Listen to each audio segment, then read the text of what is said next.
Welcome back. So guys, ఈ రోజు సెషన్లో మనము alerts handling or dialogs handling ప్లే రైట్లో ఎట్లా చేస్తాం. సి బేసికల్గా ప్లే రైట్ వెబ్ పేజ్లో వచ్చే అలర్ట్స్ కానీ కన్ఫర్మేషన్ పాపప్స్ కానీ ప్రాంప్ట్స్ కానీ ఏటిల్నైనా సరే బై డిఫాల్ట్గా ఆటో డిస్మిస్ అయితే చేస్తుందండి. See here, by default dialogs are auto dismissed by your Playwright. So Playwright ఆటోమేటికల్గా డిస్మిస్ చేస్తుంది. So if you don't want handle them, however, if you want to handle them, you need to register a dialogue handler before the action that triggers the dialogue. అంటే ఇప్పుడు నువ్వు ఒక click చేస్తే ఒక alert వచ్చింది అనుకో బ్రౌజర్లో, ఆ క్లిక్ కంటే ముందర నువ్వు డైలాగ్ హ్యాండిలర్ని డిఫైన్ చేస్తే you need to register a dialog handler, then only నీ ప్లే రైట్ దాన్ని హ్యాండిల్ చేస్తుంది అని చెప్పేసి అని అంటదన్నమాట. సో అల్టిమేట్ పాయింట్ ఏంటి అంటే, నువ్వు క్లిక్ చేస్తే అలర్ట్ వస్తుంది అంటే ఆ క్లిక్ కంటే ముంగట నువ్వు డైలాగ్ హ్యాండ్లర్ని రిజిస్టర్ చేయాలి. ఇన్ జనరల్గా దీనికి ఇక్కడ వాళ్ళు ఇచ్చిన ఎగ్జాంపుల్ ఏంటి అంటే కనుక, పేజ్ డాట్ ఆన్ అన్న మెథడ్ని యూస్ చేసి మనం ఆ డైలాగ్ హ్యాండ్లర్ని ఎనేబుల్ చేస్తున్నాం. అండ్ దానికి బై డిఫాల్ట్ డైలాగ్ అన్న కీవర్డ్ ఇచ్చేసి, ఓకే, అండ్ దెన్ దానికి సంబంధించిన ఒక డైలాగ్ నేమ్ ఇచ్చి, and then we're implementing that using an accept method. Accept అన్న మెథడ్ని మనం ఇస్తున్నాం. దానికి యాక్సెప్ట్ ఇట్ సెల్ఫ్ యొక్క సిగ్నిఫికెన్స్ ఏంది అంటే కనుక, ఆ డైలాగ్ బాక్స్ని యాక్సెప్ట్ చేయి, నువ్వు ఆ వచ్చేదాన్ని యాక్సెప్ట్ చెయ్యు అని మనం చెప్తున్నాం.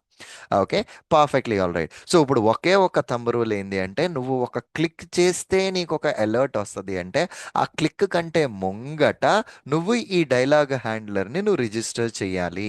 That's what the key thing. So ఇప్పుడు ఈ హీరోకు అప్లికేషన్ ఓపెన్ చేశాను, నేను దీన్ని కనుక క్లిక్ చేస్తే నాకు ఇక్కడ ఒక అలర్ట్ అయితే వచ్చింది. సో దీన్ని నేను హ్యాండిల్ చేయాలి అంటే ఈ క్లిక్ కంటే ముంగట నేను దాన్ని రాయాలి. సో నా విఎస్ కోడ్లో let me create a new program, handle alerts dot spec, okay, dot JS. నేను ఒక కొత్త స్పెక్ని అయితే క్రియేట్ చేశాను. ఇంపోర్ట్ తీసుకుని నా ఫస్ట్ లైన్లో నేను ఇంపోర్ట్ చేసేసాను. ఇంపోర్ట్ అయిన తర్వాత test, okay, I'm naming it as alerts handling 1. So నేను మల్టిపుల్ అలర్ట్స్ని అయితే మనం చూస్తాము. సో టెస్ట్ అలర్ట్స్ హ్యాండ్లింగ్ 1 ఈ పేజ్ ఫిక్సర్ని మనం ఇంప్లిమెంట్ చేసుకుంటున్నాం. గెట్. ఇప్పుడు ఫస్ట్ నేను ఆ అప్లికేషన్ ఓపెన్ చేయాలి కదా, await page dot go to. So get that URL, application యూఆర్ఎల్ని బ్రౌజర్ నుంచి తెచ్చి I'm just updating this URL. And then next application open అయిపోయిన తర్వాత ఎండింగ్లో I want close it, await page dot close. And of course ఈ execution ఎలా అవుతుందో నేను చూడడం కోసం అవైట్ పేజ్ డాట్ పాస్. ఇంతవరకు గుడ్ ఎనఫ్. ఇప్పుడు నేను ఈ బటన్ని క్లిక్ చేయాలి. So right click on that button, inspect. నేను ఈ బటన్ని క్లిక్ చేస్తే దీనికేమో బటన్ ట్యాగ్ ఉంది, దీనికేమో ఈ టెక్స్ట్ ఉంది. So slash slash button open braces text is equal to, ఆ టెక్స్ట్ని ఇట్లా పెడితే నాకు ఒకటే ఎలిమెంట్ అయితే వచ్చింది. That's perfectly all right. So దీని మీద నేను క్లిక్ చేయాలి. సో ఈ ఎక్స్ పాత్ని కాపీ చేసుకుని అవైట్ పేజ్ డాట్ లొకేటర్, ఈ లొకేటర్ని ఇక్కడ అప్డేట్ చేసి డాట్ క్లిక్ అంటున్నాను నేను, అంతే క్లిక్ చేస్తున్నాను. ఇప్పుడు ఈ క్లిక్ చేయాలి అంటే ఇప్పుడు మీకు అఫీషియల్ డాక్యుమెంటేషన్ ప్లే రైట్ ఏం చెప్తుంది, నువ్వు ఏ కమాండ్ అయితే యూస్ చేస్తే నీకు అలర్ట్ వస్తుందో దాని మీదన నువ్వు పేజ్ డాట్ ఆన్ అని ఈ డైలాగ్ నువ్వు క్రియేట్ చేయాలి. Right, that it self is a dialog handler కదా.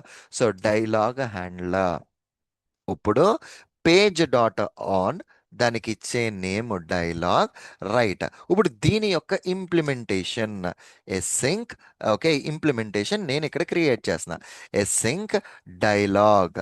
ఓకే, దీని యొక్క ఇంప్లిమెంటేషన్ ఏంటండి, async dialogue.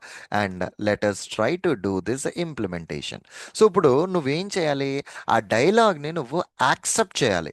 Right, await dialog dot accept అన్న మెథడ్ని నువ్వు చేయాలి. సో యాక్సెప్ట్ అన్నది ఏం చేస్తుంది, దాని మీద వచ్చేదాన్ని ఓకేనైతే క్లిక్ చేస్తుంది, అంతే కదా.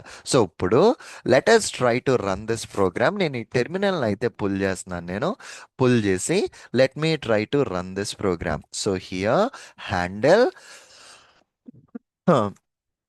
alerts. Okay, I just changed it as an handle alerts.spec.js. Let me run it. Okay. So ఇప్పుడు ఈ ప్రోగ్రామ్ రన్ అవుతుంది. సో హియర్ అప్లికేషన్ అయితే ఓపెన్ అయింది. అయిన వెంటనే నేను స్టెప్ ఓవర్ అని చేస్తే దాన్ని అది క్లిక్ చేసి అలర్ట్ని హ్యాండిల్ చేసింది కాబట్టి you have a confirmation message you successfully clicked on this alert అని నాకు ఇక్కడ ఒక కన్ఫర్మేషన్ మెసేజ్ని దట్ ప్రింటెడ్ డౌన్. అంటే ఆ అలర్ట్ని హ్యాండిల్ చేసింది. Alert handler or a dialog handler అన్నది that worked successfully for me. Okay. బానే ఉంది. సో, సురేంద్ర ఇప్పుడు నువ్వు జస్ట్ ఒక మెసేజ్ దాన్ని యాక్సెప్ట్ చేసావు. అక్కడ వచ్చే కన్ఫర్మేషన్ మెసేజ్‌ని వాలిడేట్ చేయొచ్చు. అసల ఇంకేమేం మెథడ్స్ దీని మీద వాడొచ్చు అంటే, సో, ఇగో ఇప్పుడు ఇక్కడ ఏం చేయొచ్చంటే, అవైట్ మనకున్నది డైలాగ్ డాట్ మెసేజ్. ఆ డైలాగ్ మీద మీకు ఏ మెసేజ్ ఉందో తెస్తది. So, here console dot log dialog dot message print చేశాను. And also console dot log await dialog dot okay. Dialog dot type. అసలు అది ఏ టైప్? ఓకే. నీకు వచ్చింది ఏ టైప్ అన్నది కూడా నాకు ఇక్కడ కావాలి. సో మెసేజ్ అన్నది కూడా ఇది ఒక మెథడ్ కదా. So I'm just putting it up. Now let me try to run this program. Already మనం ఒకసారి దాన్ని ఎగ్జిక్యూషన్ చూసేసాము.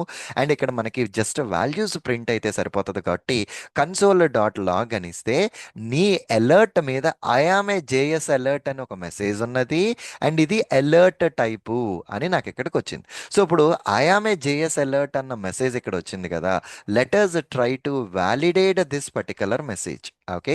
ఈ మెసేజ్ని మనం ఎట్లా వ్యాలిడేట్ చేయాలి? సో సింపుల్ అండి.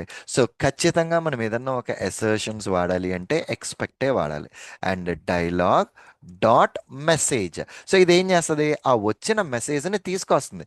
ఆ వచ్చిన దాన్ని టు బి దిస్ వాల్యూ. ఆ వచ్చే వాల్యూ ఇది అవ్వాలి. And also expect dialogue dot type. Okay. ఆ వచ్చే type to be of alert. అది అలర్ట్ టైప్ అయి ఉండాలి అన్నది మనం ఎడిషనల్గా ఈ డైలాగ్ హ్యాండ్లర్లో రాసుకుంటున్నాం. ఆ అసర్షన్స్ అన్నవి we're putting it as part of our dialog handler. And simply let us try to run this particular program. ఆ అసర్షన్స్ అవి ఎగ్జిక్యూట్ చేసి సక్సెస్ఫుల్గా స్క్రిప్ట్ని ఎగ్జిక్యూట్ చేసి that will be printing down to the console. Somehow ఇక్కడ నా script పోతుంది somewhere. Ya okay. Executed. Yes. So ఇక్కడ ఫెయిల్ ఎక్కడ అయింది అంటే కనుక I'm JS alert dot click. So somehow ఇక్కడ స్క్రిప్ట్ పోయింది మంది. Where error locator click test ended. So basically అక్కడ వచ్చేదేమో అలర్ట్ ఇది, నువ్వు వెరిఫై చేసిందేమో alert L upper case. So ఇదిగో ఇక్కడ డీటెయిల్గా నాకు ఇక్కడ ఎర్రర్ మెసేజ్ ఇచ్చింది. ఇఫ్ యూ క్లియర్లీ అబ్జర్వ్, నేను ఆ టైప్ ఏమో అలర్ట్ లోయర్ కేస్లో ఉంది, నువ్వేమో అలర్ట్ని అప్పర్ కేస్తో కంపేర్ చేస్తున్నావు, అందుకు ఇష్యూ వచ్చింది అంది. So I simply changed that particular type to alert lower case. And ఈసారి మళ్ళా ప్రోగ్రామ్ని రన్ చేస్తున్నా. ఆ టైప్ చేంజ్ చేసి let me try to run this particular program one more time. So ఈసారి స్క్రిప్ట్ సక్సెస్ఫుల్గా ఎగ్జిక్యూట్ అయింది. So this is the way how exactly we can handle this dialog boxes using this dialog handler అండి. Next సెషన్లో we will look at a different example. Okay. Thank you very much. Bye.